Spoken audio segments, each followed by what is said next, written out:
The Ancient City, Book 4, Chapter 11, Rules of Democratic Government, Examples of Athenian Democracy.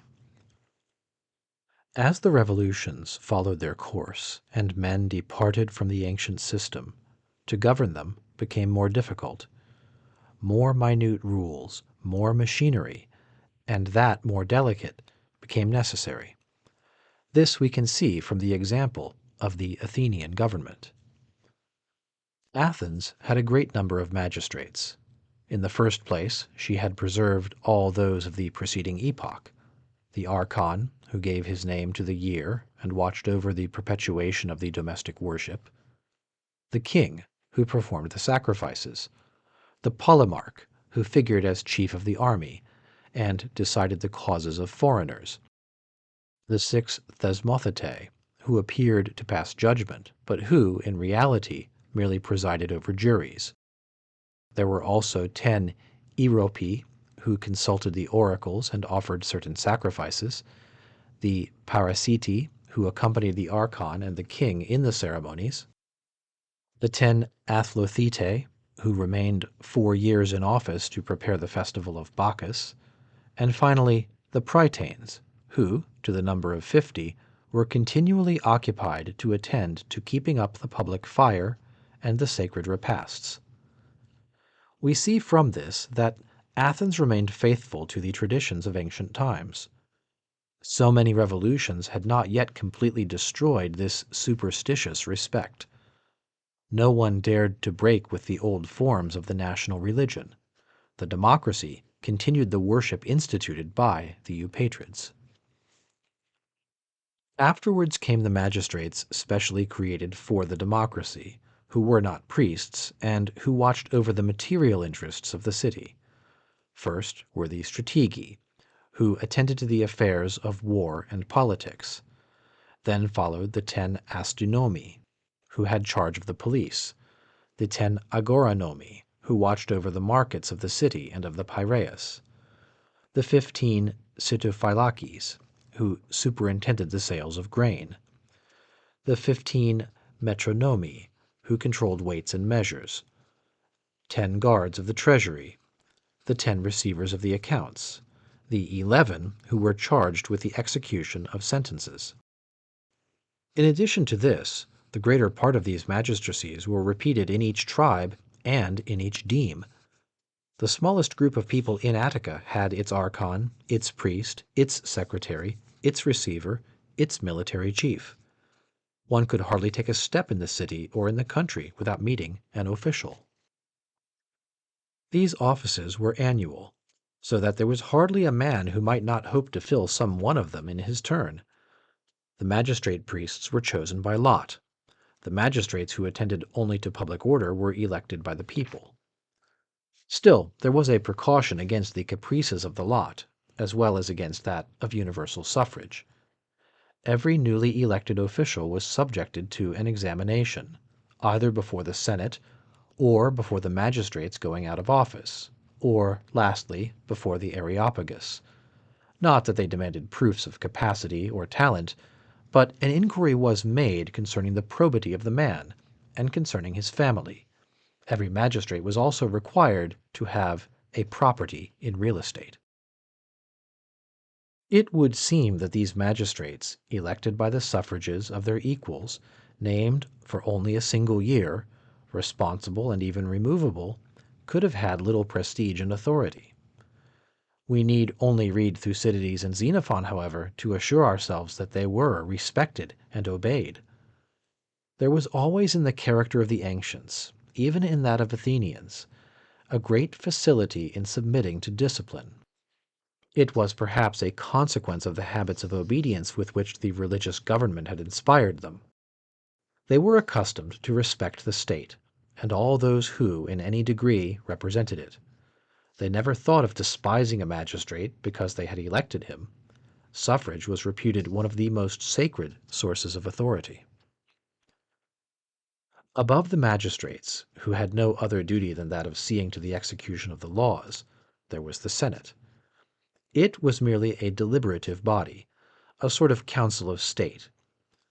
It passed no acts, made no laws, exercised no sovereignty.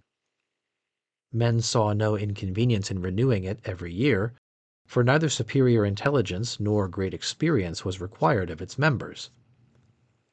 It was composed of 50 prytanes from each tribe, who performed the sacred duties in turn, and deliberated all the year upon the religious and political interests of the city. It was probably because the Senate was only the assembly of the prytanes, that is to say, of the annual priests of the sacred fire, that it was filled by lot. It is but just to say that after the lot had decided, each name was examined, and anyone was thrown out who did not appear sufficiently honorable. Above even the Senate there was the assembly of the people. This was the real sovereign. But, just as in a well-constituted monarchy, the monarch is surrounded with safeguards against his own caprices and errors, this democracy also had invariable rules to which it submitted. The assembly was convoked by the prytanes or the strategi. It was holden in an enclosure consecrated by religion. Since morning the priests had walked around the pinks, immolating victims and calling down the protection of the gods. The people were seated on stone benches. Upon a sort of platform were the prytanes, and in front of them the prodri, who presided over the assembly. An altar stood near the speaker's stand, and the stand itself was reckoned a sort of altar. When all were seated, a priest, Kyrix, proclaimed, "Keep silence, religious silence, euphemia. Pray the gods and goddesses," here he named the principal divinities of the country, "that all may pass most prosperously in the assembly for the greatest advantage of Athens and the happiness of its citizens." Then the people, or someone in their name, replied, "We invoke the gods that they may protect the city. May the advice of the wisest prevail. Cursed be he who shall give us bad counsel, who shall attempt to change the decrees of the law, or who shall reveal our secrets to the enemy." Then the herald, by order of the presidents, declared the subjects with which the assembly was to occupy itself. A question, before being presented to the people, was discussed and studied by the Senate. The people had not what is called in modern language the initiative. The Senate offered a draft of a decree, the bill. The people could reject or adopt it, but could not deliberate on any other question. When the herald had read the proposed law, the discussion was opened. The herald said, "Who wishes to speak?" The orators ascended the speaker's stand according to age. Any man could speak, without distinction of fortune or profession, but on the condition that he had proved that he enjoyed political rights, that he was not a debtor to the state, that his habits of life were correct, that he was lawfully married, and that he was a landowner in Attica, that he had fulfilled all his duties towards his parents, that he had taken part in all the military expeditions to which he had been assigned, and that he had never thrown his shield away in battle. These precautions against eloquence once taken, the people gave themselves entirely up to it. The Athenians, as Thucydides says, did not believe that words could damage actions. On the contrary, they felt the need of being enlightened. Politics were no longer, as under the preceding government, an affair of tradition and faith. Men reflected and weighed reasons. Discussion was necessary, for every question was more or less obscure, and discussion alone could bring the truth to light. The Athenian people desired to have every question presented in all its different phases, and to have both sides clearly shown. They made great account of their orators, and, it is said, paid them in money for every discourse delivered to the people. They did even better. They listened to them. For we are not to picture to ourselves a noisy and turbulent multitude. The attitude of the people was quite the contrary. The comic poet represents them motionless upon their stone seats, listening, open-mouthed. Historians and orators frequently describe these popular assemblies. We rarely see an orator interrupted. Whether it was Pericles or Cleon, Aeschines or Demosthenes, the people were attentive. Whether the orators flattered them or upbraided them, they listened. They allowed the most opposite opinions to be expressed with a patience that was sometimes admirable. There were never cries or shouts. The orator, whatever he might say, could always reach the end of his discourse. At Sparta, eloquence was little known. The principles of government were not the same. The aristocracy still governed and had fixed traditions, which saved the trouble of a long discussion upon every question. At Athens, the people desired to be informed. They could decide only after a contradictory debate. They acted only after they had been convinced, or thought they had been. To put universal suffrage in operation, discussion is necessary. Eloquence is the spring of democratic government. The orators, therefore, soon received the title of demagogues, that is to say, of conductors of the city. And indeed they did direct its action, and determined all its resolutions. The case where an orator should make a proposition contrary to existing laws had been anticipated. Athens had special magistrates called guardians of the laws. 7 in number, they watched over the assembly, occupying high seats, and seemed to represent the law, which was above even the people. If they saw that the law was attacked, they stopped the orator in the midst of his discourse and ordered the immediate dissolution of the assembly. The people separated without having the right to reach a vote. There was a law, little applicable indeed, that punished every orator convicted of having given the people bad advice. There was another that forbade access to the speaker's stand to any orator who had 3 times advised resolutions contrary to the existing laws.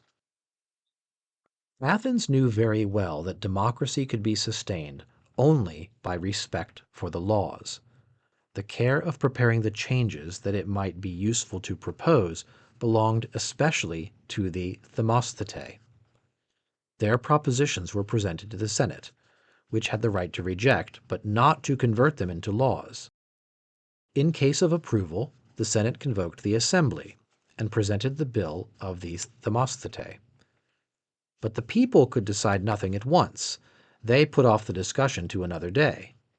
Meanwhile, they designated 5 orators whose special mission should be to defend the existing laws and to point out the inconveniences of the innovation proposed.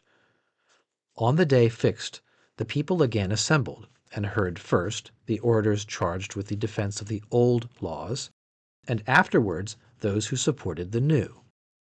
When speeches had been heard, the people did not decide yet. They contented themselves with naming a commission, very numerous, but composed exclusively of men who had held the office of judge. This commission returned to the examination of the affair, heard the orators anew, discussed, and deliberated. If the commissioners rejected the proposed law, their decision was without appeal. If they approved it, the people were again assembled, and this 3rd time they voted, and by their votes the bill became a law. Notwithstanding so much prudence, an unjust or unwise proposition might still be adopted, but the new law forever carried the name of its author, who might afterwards be prosecuted and punished. The people, as the real sovereign, were reputed infallible, but every orator always remained answerable for the advice he had given. Such were the rules which the democracy obeyed. But we are not to conclude from this that they never made mistakes. Whatever the form of government, monarchy, aristocracy, or democracy, there are days when reason governs, and others when passion rules. No constitution ever suppressed the weaknesses and vices of human nature. The more minute the rules, the more difficult and full of peril they show the direction of society to be. Democracy could last only by force of prudence. We are astonished, too, at the amount of labor which this democracy required of men. It was a very laborious government. See how the life of an Athenian is passed. One day he is called to the assembly of his deme, and has to deliberate on the religious and political interests of this little association. Another day he must go to the assembly of his tribe, A religious festival is to be arranged, or expenses are to be examined, or decrees passed, or chiefs and judges named. 3 times a month, regularly, he takes part in the General Assembly of the people, and he is not permitted to be absent. The session is long. He does not go simply to vote. Having arrived in the morning, he must remain till a late hour, and listen to the orators. He cannot vote unless he has been present from the opening of the session and has heard all the speeches. For him this vote is one of the most serious affairs. At one time, political or military chiefs are to be elected, that is to say, those to whom his interests and his life are to be confided for a year. At another, a tax is to be imposed, or a law is to be changed. Again, he has to vote on the question of war, knowing well that in case of war he must give his own blood or that of a son. Individual interests are inseparably united with those of the state. A man cannot be indifferent or inconsiderate. If he is mistaken, he knows that he shall soon suffer for it, and that in each vote he pledges his fortune and his life. The day when the disastrous Sicilian expedition was decided upon, there was no citizen who did not know that one of his own family must make a part of it, and who was not required to give his whole attention to weighing the advantages of such an expedition against the dangers it presented. It was of the greatest importance that one should see the subject in a clear light, for a check received by his country was for every citizen a diminution of his personal dignity, of his security, and of his wealth. The duty of a citizen was not limited to voting. When his turn came, he was required to act as a magistrate in his deme or in his tribe. Every 3rd year he was a heliast, and passed all that year in the courts of justice, occupied in hearing cases and applying the law. There was hardly a citizen who was not called upon twice in his life to be a senator. Then, for a year, he sat every day from morning till evening, receiving the depositions of magistrates, demanding their accounts, replying to foreign ambassadors, drawing up instructions for Athenian ambassadors, examining into all affairs that were to be submitted to the people, and preparing all the laws. Finally, he might be a magistrate of the city, an archon, a strategos, an astronome, if the lot or suffrage designated him. It was, we see, a heavy charge to be a citizen of a democratic state. There was enough to occupy almost one's whole existence, and there remained very little time for personal affairs and domestic life. Therefore, Aristotle says, very justly, that the man